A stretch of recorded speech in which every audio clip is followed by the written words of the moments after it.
کہ دوسروں کی زندگی مجھ سے بہتر اور خوشحال ہے۔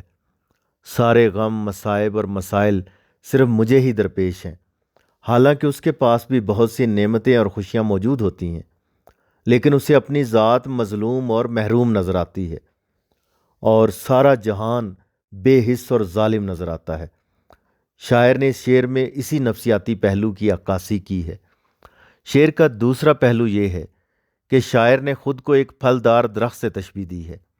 شاعر کہتا ہے کہ پھلدار درخت کو لوگ ہمیشہ ہی پتھر مارتے ہیں، لیکن درخت بدلے میں پھل دیتا ہے، یعنی لوگوں کی برائی کا بدلہ برائی کے بجائے اچھائی سے دیتا ہے۔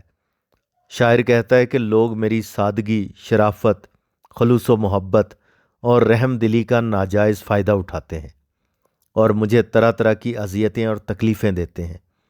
وہ ہر برائی اور ہر الزام مجھ پر ہی لگاتے رہتے ہیں، لیکن میں پھر بھی بدلے میں ان کے ساتھ اچھائی ہی کرتا ہوں۔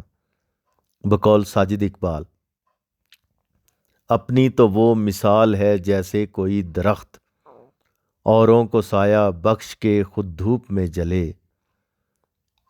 دوسرا شعر، مجھے گرنا ہے تو میں اپنے ہی قدموں میں گروں، جس طرح سایہ دیوار پہ دیوار گرے۔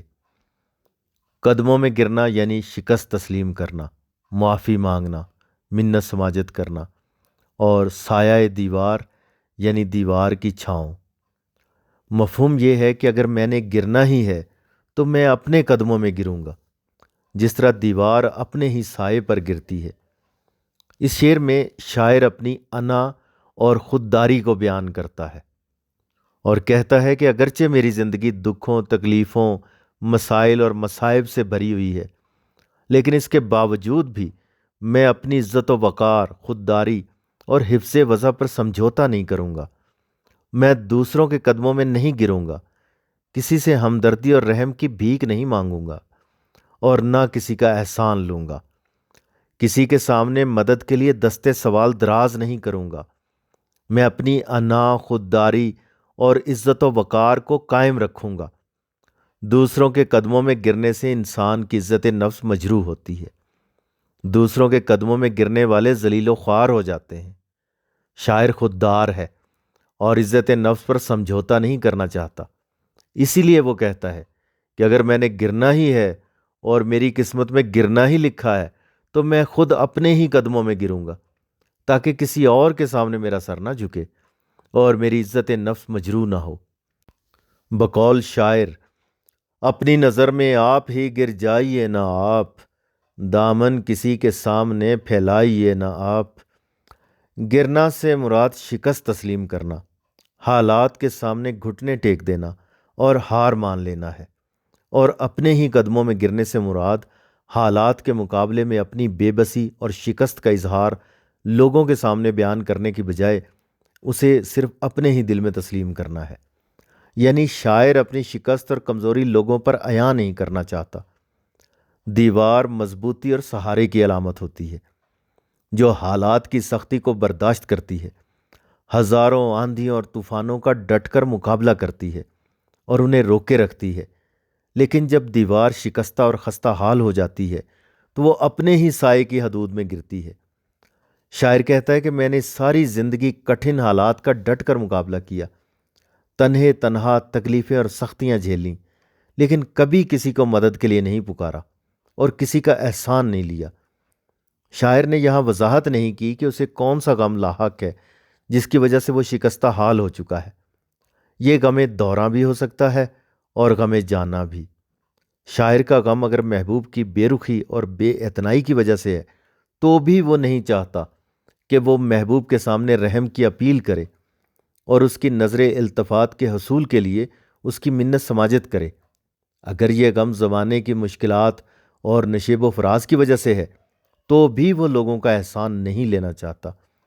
الغرض زمانے کا غم ہو یا محبوب کا غم، اس نے شاعر کو اندر سے کھوکھلا کر دیا ہے، اس دیوار کی مانند جس کی بنیادیں بوسیدہ اور خستہ حال ہو چکی ہوں اور وہ گرنے کے قریب ہو۔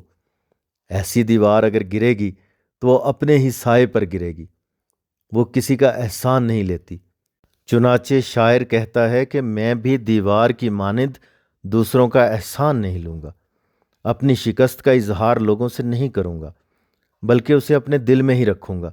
دراصل انسان جب حالات سے دل برداشتہ ہو جائے، اس کے دل میں مایوسی چھائی ہو اور زندگی سے اکتا جائے، اسے بہتری کی کوئی امید نہ ہو، تو نہیں چاہتا کہ لوگ اس کے حال سے باخبر ہوں اور اس پر رحم کھائیں۔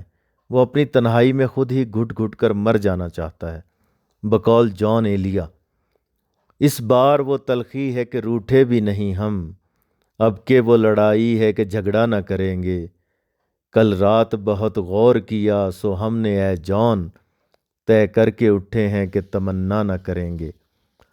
کہا جاتا ہے کہ باپ کی ذہنی بیماری کی وجہ سے شکیب کی ماں نے ٹرین کے نیچے آ کر خودکشی کر لی تھی۔ 10 سالہ شکیب نے اپنے بہن بھائیوں کے ہمراہ یہ منظر دیکھا۔ اس منظر نے تمام زندگی ان کا پیچھا نہیں چھوڑا۔ بالآخر احساسات کی تپش کے سامنے انہوں نے بھی سپر ڈال دی اور صرف 32 سال کی عمر میں انہوں نے بھی سرگودا اسٹیشن کے پاس ایک تیز رفتار ٹرین کے سامنے کود کر خودکشی کر لی۔ مرنے کے بعد ان کی جیب سے یہ شعر ملا: تو نے کہا نہ تھا کہ میں کشتی پہ بوجھ ہوں، آنکھوں کو اب نہ ڈھانپ مجھے ڈوبتے بھی دیکھ۔ تیسرا شعر: تیرگی چھوڑ گئے دل میں اجالے کے خطوط، یہ ستارے میرے گھر ٹوٹ کے بیکار گرے۔ تیرگی مطلب اندھیرا، تاریکی، اجالے روشنی، خطوط خط کی جمع لکیر یا نشان، اور بیکار فضول۔ مفہوم یہ ہے کہ روشنی کے نشان میرے دل میں مزید اندھیرے چھوڑ گئے۔ میرے گھر میں ستاروں کا ٹوٹ کر گرنا بھی بیکار گیا۔ اس شعر میں شاعر اپنی بد نصیبی اور محرومی پر شکوہ کنا ہے۔ شاعر کہتا ہے کہ میرے دل میں اتنی تاریکی اور اندھیرا ہے کہ وہاں ستاروں کی روشنی بھی دم توڑ جاتی ہے اور وہ بھی اندھیروں میں بدل جاتی ہے۔ اس لیے جو ستارے آسمان سے ٹوٹ کر میرے گھر میں گرے ہیں، ان کا یہاں گرنا بیکار ہے۔ ان کے گرنے سے میرے دل اور میرے گھر کی تاریکی ختم نہیں ہوگی۔ ستارے تو روشنی، خوبصورتی اور خوشیوں کی علامت ہوتے ہیں۔ جس گھر میں آسمان سے ستارے ٹوٹ کر آ گریں، وہ گھر تو روشنی میں نہا جائے گا۔ ستاروں کی روشنی اور چمک سے آنکھیں چندھیا جاتی ہیں، لیکن شاعر کہتا ہے کہ میرے گھر میں جو ستارے آسمان سے ٹوٹ کر گرے ہیں، ان سے روشنی نہیں ہوئی بلکہ اندھیرا مزید بڑھ گیا ہے۔ وہ ستارے جو آسمان پر بڑی خوبصورتی سے چمک رہے تھے، میرے گھر میں آتے ہی معدوم ہو گئے اور ان کی روشنی ختم ہو گئی۔ دل کی تاریکی دراصل مایوسی اور غم کی علامت ہے، اور روشنی امید اور خوشی کی علامت ہے۔ شاعر کہتا ہے کہ اول تو میرے گھر کے آنگن میں روشنی کا اترنا مشکل ہے، لیکن اگر کبھی بھولے سے روشنی کی کوئی کرن میرے دل میں داخل ہو بھی جائے تو وہ میرے دل کی تاریکی ختم کرنے کی بجائے وہاں مزید اندھیرا کرنے کا باعث بنتی ہے۔ روشنی کی کرن تو بہت معمولی چیز ہے۔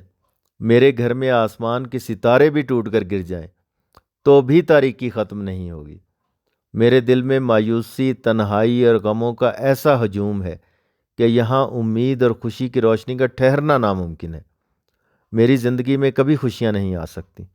بقول شاعر: یہ بھی اچھا ہوا کہ ٹوٹا نہ ستارہ کوئی، ورنہ الزام تو مجھ خاک نشیں پر آتا۔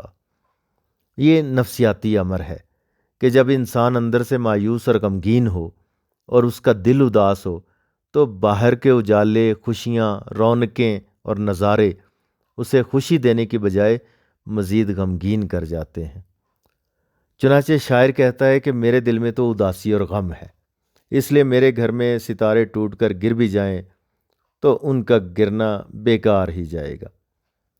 چوتھا شعر: دیکھ کر اپنے در و بام لرز جاتا ہوں، میرے ہمسائے میں جب بھی کوئی دیوار گرے۔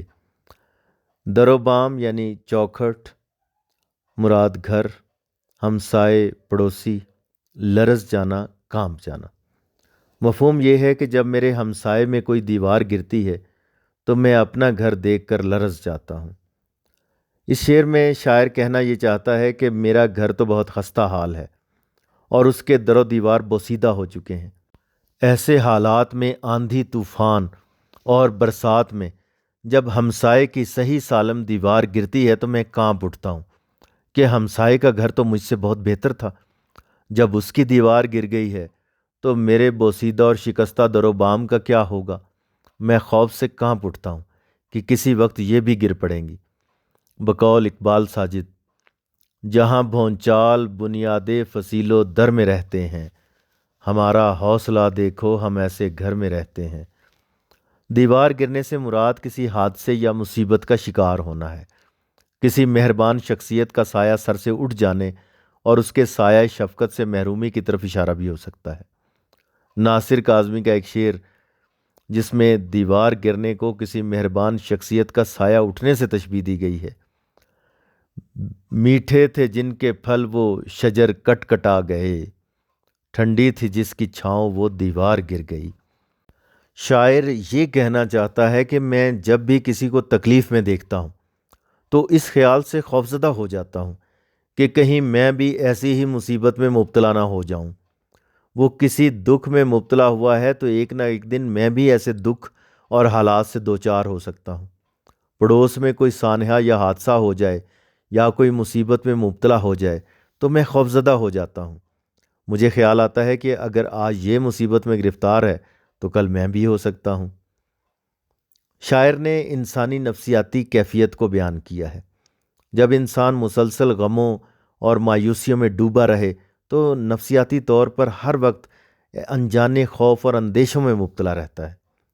کسی کو مصیبت یا غم میں مبتلا دیکھ کر اسے لگتا ہے کہ اب عنقریب باری میری ہے، یہ مصیبت اب مجھ پر بھی مسلط ہو جائے گی۔ بقول علامہ اقبال: حادثہ وہ جو ابھی پردہ افلاک میں ہے، عکس اس کا میرے آئینہ ادراک میں ہے۔ تو شاعر اس قدر غمزدہ اور پریشان ہے کہ ہمسائے میں بھی کوئی مصیبت آتی ہے تو اس کا دل اندیشوں سے لرزنے لگتا ہے۔ شکیب جلالی کے بارے میں کہا جاتا ہے کہ وہ اکثر بیمار رہا کرتے تھے، جس کی وجہ سے وہ بہت سے ذہنی اور نفسیاتی امراض کا شکار ہو گئے تھے۔ ہمسائے میں جب وہ کسی کی موت کی خبر سنتے تھے تو کانپ اٹھتے تھے اور انہیں اپنی موت یاد آنے لگتی تھی۔ بقول شوق لکھنوی: موت سے کس کو رستگاری ہے، آج وہ کل ہماری باری ہے۔ پانچواں شعر: وقت کی ڈور خدا جانے کہاں سے ٹوٹے، کس گھڑی سر پہ یہ لٹکی ہوئی تلوار گرے۔ وقت کی ڈور کا ٹوٹنا مراد زندگی کا ختم ہو جانا، زندگی کی مہلت ختم ہو جانا، گھڑی وقت۔ سر پر تلوار لٹکنا مراد یہ ہے کہ ہر وقت خطرہ لاحق رہنا۔ اس کا مفہوم یہ ہے کہ خدا جانے زندگی کی ڈور کب ٹوٹ جائے۔ موت کی تلوار جو سروں پہ لٹک رہی ہے کسی بھی وقت سر پر گر سکتی ہے۔ دراصل اس شعر میں شاعر نے زندگی کی بے ثباتی اور ناپائیداری کو بیان کیا ہے۔ انسان کی زندگی عارضی، فانی اور ناپائیدار ہے، کسی بھی وقت اس کا خاتمہ ہو سکتا ہے۔ پانی کے بلبلے کی مانند کسی بھی وقت انسان کی ہستی معدوم ہو سکتی ہے۔ بقول شاعر: کیا بھروسہ ہے زندگانی کا، آدمی بلبلا ہے پانی کا۔ دنیا کی کوئی بھی چیز پائیدار نہیں ہے اور کسی بھی چیز کو ثبات نہیں ہے۔ دن رات میں، رات دن میں، بہاریں خزاؤں میں اور خزائیں بہاروں میں بدلتی رہتی ہیں۔ وقت بھی ایک سا نہیں رہتا، موسم بھی تبدیل ہوتے رہتے ہیں۔ روزانہ صبح کے وقت جو سورج بڑی آب و تاب سے چمک رہا ہوتا ہے، شام کے وقت وہی سورج غروب ہوتے ہوئے اپنی ناپائیداری اور بے ثباتی کا اقرار کر رہا ہوتا ہے۔ اسی طرح جب انسان دنیا میں آتا ہے تو بظاہر وہ عمر کی سیڑھیاں چڑھ رہا ہوتا ہے، لیکن در حقیقت وہ لمحہ بہ لمحہ موت کی جانب بڑھ رہا ہوتا ہے۔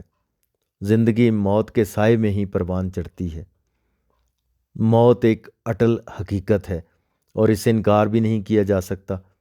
دنیا میں ایسے بہت سے لوگ ہیں جو خدا اور رسول کا انکار کرتے ہیں، لیکن دنیا میں کوئی ایک شخص بھی ایسا نہیں جو موت کا منکر ہو۔ ہر شخص جانتا ہے کہ موت ایک نہ ایک دن آ کر رہے گی۔ کون، کب اور کس جگہ موت کا شکار ہوگا، اس کا علم صرف خدا تعالیٰ کو ہے۔ اس لیے شاعر کہتا ہے کہ معلوم نہیں سانس کی ڈور کب ٹوٹ جائے۔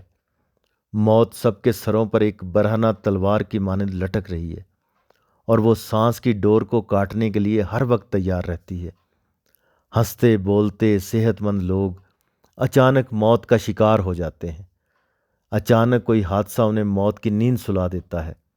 بقول شاعر، آگاہ اپنی موت سے کوئی بشر نہیں، سامان 100 برس کا پل کی خبر نہیں۔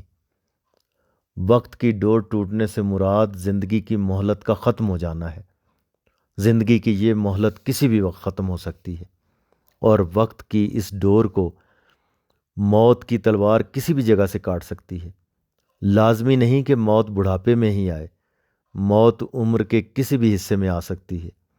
بچپن، لڑکپن، جوانی، بڑھاپا موت کے لیے کوئی معنی نہیں رکھتا، اور نہ موت کسی پر ترس کھاتی ہے۔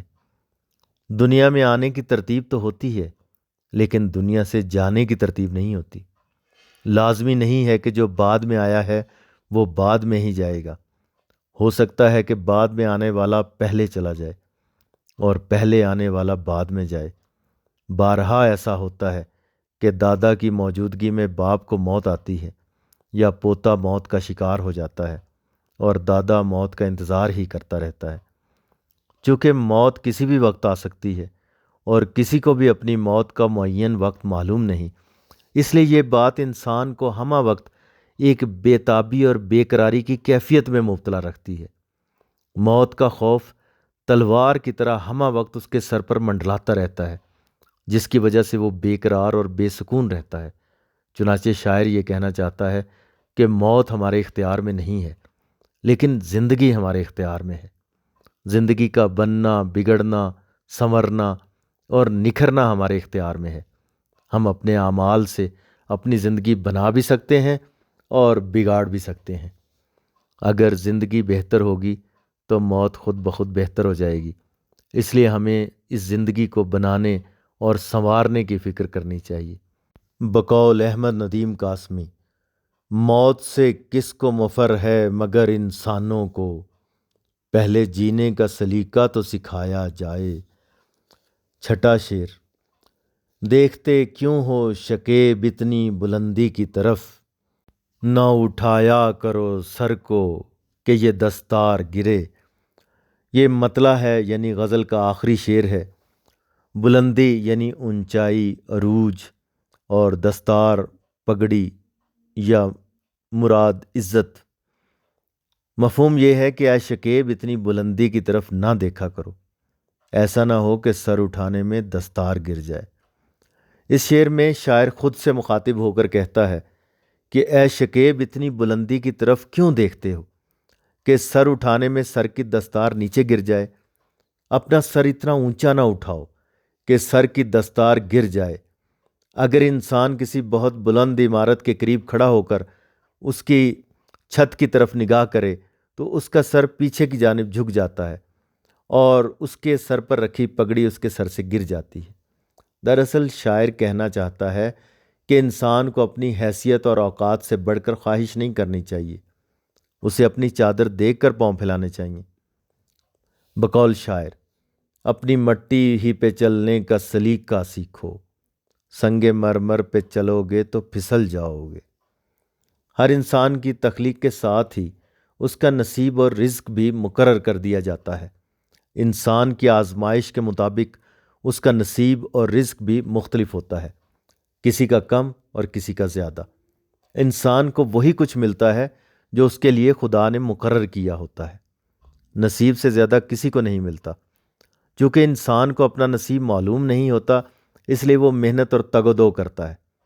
بعض اوقات خود سے کسی بلند درجہ یا زیادہ آرام و آسائش کے حامل شخص کو دیکھ کر حسد کا شکار ہو جاتا ہے، اور اپنی اوقات سے بڑھ کر اسی جیسا آرام و آسائش اور مال و دولت حاصل کرنا چاہتا ہے، جس کی وجہ سے وہ خود کو ذہنی طور پر بے قراری اور بے چینی میں مبتلا کر لیتا ہے۔ بعض اوقات ناجائز حربے بھی استعمال کرتا ہے اور آخر میں نقصان اٹھاتا ہے۔ چنانچہ شاعر کہتا ہے کہ انسان کو اپنی اوقات سے بڑھ کر خواہش نہیں کرنی چاہیے اور اپنی اوقات میں رہنا چاہیے۔ بقول بہادر شاہ ظفر ان حسرتوں سے کہہ دو کہیں اور جا بسیں، اتنی جگہ کہاں ہے دل داغدار میں۔ اور دوسرا مطلب یہ ہے، شاعر کہتا ہے کہ تم اتنے مغرور کیوں ہوتے ہو اور اتنی بلندی کی طرف کیوں دیکھتے ہو؟ غرور اچھا نہیں ہے، اس سے انسان کی عزت ایک نہ ایک دن خاک میں مل جاتی ہے۔ جب انسان خود سے کمتر کی طرف دیکھتا ہے تو اس میں شکر گزاری کا جذبہ پیدا ہوتا ہے، اور اگر وہ خود سے بلند اور بلند تر کی طرف دیکھتا ہے تو کفران نعمت کا شکار ہو جاتا ہے اور میسر نعمتوں کی بے قدری کا مرتکب ہوتا ہے۔